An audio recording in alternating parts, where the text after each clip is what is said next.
Elon Musk mengatakan bahwa pabrikan Cina akan menghancurkan. Ini sinyal krisis kepercayaan dari brand Jepang dengan kapasitas produksi rata-ratanya sekitar 7 detik. Masih mikir barang Cina murahan? Tunggu sampai kamu lihat BYD. Ini bukan sekedar merek mobil, ini adalah simbol perubahan besar dalam industri otomotif dunia. Oh ya, aku bukan sales dari BYD dan aku nggak dapat spesial pun untuk pembuatan video ini. Cina dengan mobil listriknya, BYD sudah banyak dibicarakan di mana-mana. Aku bahkan sangat yakin teman-teman yang belajar di Amerika Serikat, terutama di bidang bisnis, pasti ngomongin merek dan produk ini. Padahal merek ini itu dibredel di Amerika Serikat. Nggak ada barang, nggak ada BYD di Amerika Serikat.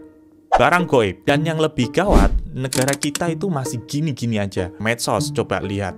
Isinya skandal artis, pamer kekayaan, dan judi online. Nah, dalam video ini aku akan bongkar fakta-faktanya untuk teman-teman. Karena kalau kita nggak ngerti peta perangnya, kita bakal terus jadi penonton. Mari kita audit.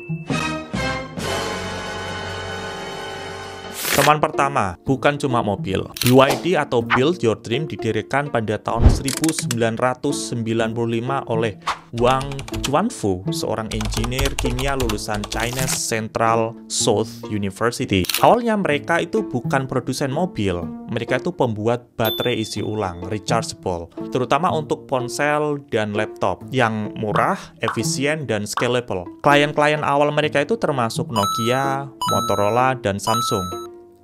Dan singkat cerita, pada awal tahun 2000-an, BYD udah jadi salah satu pemain baterai terbesar di dunia. Tapi mereka nggak puas dengan jadi vendor di belakang layar aja. Nah, momen pentingnya itu pada tahun 2003 ketika BYD beli perusahaan mobil bangkrut bernama Kim Chuan Auto. Banyak yang ngetawain mereka pas mereka punya ambisi bikin mobil listrik. Lalu pada 2008, BYD menarik perhatian dunia ketika Warren Buffett berinvestasi sekitar 230 juta dolar melalui Berkshire Hathaway untuk kepemilikan 10%. Nah, sejak saat itu BYD semakin fokus pada kendaraan listrik atau electric vehicle, EV, dan teknologi ramah lingkungan. Di Jakarta sendiri, entah teman-teman sadar atau enggak, pada tahun 2023 banyak bus-bus Transjakarta itu sudah pakai merek ini, bahkan sampai sekarang. Lalu berturut-turut BYD mengumumkan masuknya perusahaan tersebut ke Indonesia dan meluncurkan beberapa merek seperti BYD Atto 3, BYD Dolphin, BYD Seal, BYD Sea Lion, dan kawan-kawan. Tapi kita nggak akan review mobilnya secara detail di sini karena ini bukan channel otomotif. Teman kedua, baterai listrik.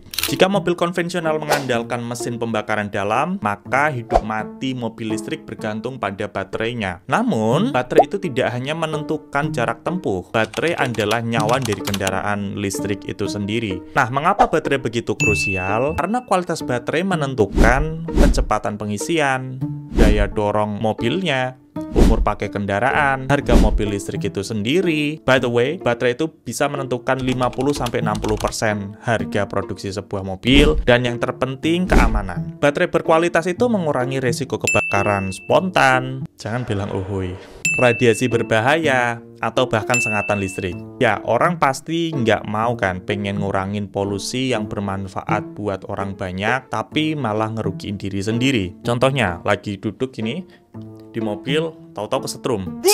Iya, kan lucu ya. Nah, BYD punya teknologi baterai yang dinamakan blade battery yang lebih tahan, aman, dan murah. Ini yang bisa bikin mereka bisa ngasih harga kompetitif tanpa ngorbanin kualitas. Teman ketiga, in-house production. BYD dikenal sebagai salah satu produsen mobil paling efisien di dunia, dengan kapasitas produksi rata-ratanya sekitar 7 detik untuk satu mobil. Iya, kalian nggak salah, 7 detik. Gila nggak ini? Jadi BYD itu memproduksi sekitar 4,3 juta unit per tahun. Artinya secara statistik mereka menghasilkan satu mobil setiap 7,33 detik. Wow. Nah, efisiensi yang BYD lakukan salah satunya dikarenakan BYD menguasai seluruh rantai pasokan. Komponen penting kayak baterai, chip semiconductor, dan sampai perintilannya mereka itu bikin sendiri. Artinya biayanya lebih murah, proses lebih cepat, dan kontrol kualitas itu lebih kuat. Temuan keempat, ekosistem EV di China. Kesuksesan BYD sebagai raksasa mobil listrik dunia bukanlah keajaiban semata. Ada tangan kuat pemerintah Cina yang membantu membangun ekosistem kendaraan listrik atau EV tersebut. Di antaranya yang pertama, subsidi langsung ke pembeli. Sebagai contoh, BYD Dolphin masuk ke Indonesia itu dengan harga 400 jutaan. Itu masyarakat kita sudah seneng, dianggap murah. Mereka happy karena pesaingnya itu bisa 500-600 jutaan harganya. Padahal, kalian tahu nggak di Cina itu harganya berapa? Itu cuma 200 jutaan rupiah.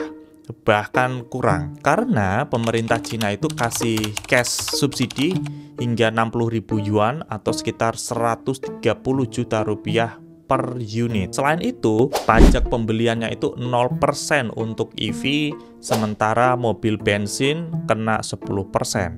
Ditambah lagi parkir gratis dan tol murah ke beberapa kota. Yang kedua, bantuan ke produsen. Pemerintah Cina itu kasih tax holiday atau tax reduction selama 5-10 tahun untuk pabrik baterai dan mobil listrik. Belum lagi mereka juga dikasih pinjaman dengan bunga 1-2%. Padahal bunga komersial itu 5-7%. Lalu ada lagi insentif riset lewat universitas seperti Tsinghua University. Jadi yang mau bantu riset pengembangan EV ini dibiayai oleh pemerintah langsung. Dan yang ketiga, infrastruktur charging. Pada Juli 2024, jumlah charger publik mencapai lebih dari 3,2 juta unit. Selain itu, di sana itu sangat mudah untuk menemukan swapping station atau tukar baterai untuk taksi listrik dengan durasi kurang dari 5 menit. Jadi taksi-taksi ini nggak perlu ngecas. Contohnya lagi bawa penumpang gitu kan, baterai habis, swap station, langsung ganti, selesai. Yang keempat, aturan paksa. Di Cina untuk beli mobil itu susah banget dan untuk dapat plat nomornya itu harus diundi. Di Beijing misalnya, masa tunggu plat nomor ini bisa sampai 10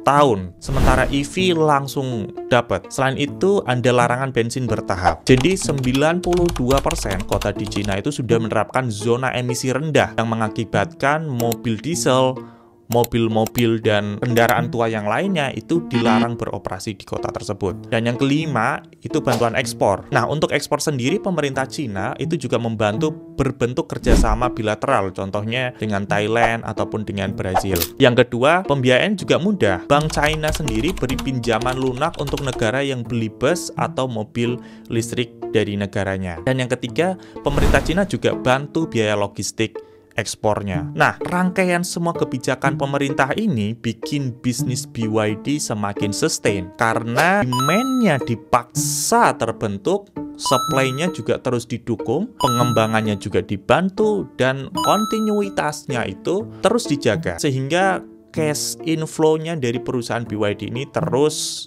ada dan perusahaannya terus bergerak, maju, dan berinovasi. Temuan 5, reaksi dunia. Di ajang Gias 2025 muncul beberapa sindiran yang tulisannya kayak gini. Harga boleh murah, tapi pas dijual lagi jangan makin murah. Banting tulang, beli mobil, jualnya banting harga. Ada juga foto yang kayak gini. Nah, bagaimana menurut kamu? Kalau menurut aku sendiri, ini sinyal krisis kepercayaan dari brand besar dari Jepang yang sudah bertahun-tahun merajai industri mobil, terutama di Indonesia. Nah, dikutip Reuters, bahkan Tesla, perusahaan mobil Amerika milik Elon Musk yang digadang-gadang jadi pesaing BYD untuk mobil listrik pun mengatakan bahwa pabrikan Cina akan menghancurkan pasar jika tidak ada barrier tarif impor. Nah, sebagai penutup, BYD itu bukan sekedar kisah sukses mobil Cina. Mereka adalah monster yang membuktikan bahwa efisiensi, integrasi vertikal, dan dukungan pemerintah bisa mengubah underdog menjadi raksasa global. Saya sampai sekarang masih berandai-andai jikalau BYD lahir di Indonesia, apakah BYD bakal sebesar ini? Atau justru ide briliannya ini akan mati di tengah birokrasi, minimnya dukungan pemerintah, dan permainan politik. Bagaimana menurut kamu? Sampai jumpa di audit selanjutnya.